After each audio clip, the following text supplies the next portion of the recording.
السلام علیکم ورحمۃ اللہ وبرکاتہ۔ بسم اللہ الرحمن الرحیم۔ مستحبات نماز۔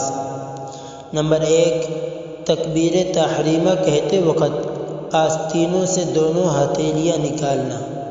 نمبر 2، رکوع اور سجدے میں منفرد کا 3 مرتبہ سے زیادہ تسبیح کہنا۔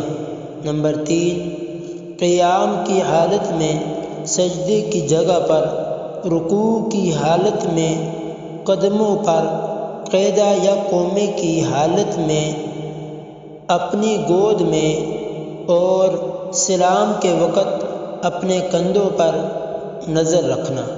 نمبر 4، کھانسی روکنا۔ نمبر 5، جماعی آنے کی صورت میں منہ بند رکھنا۔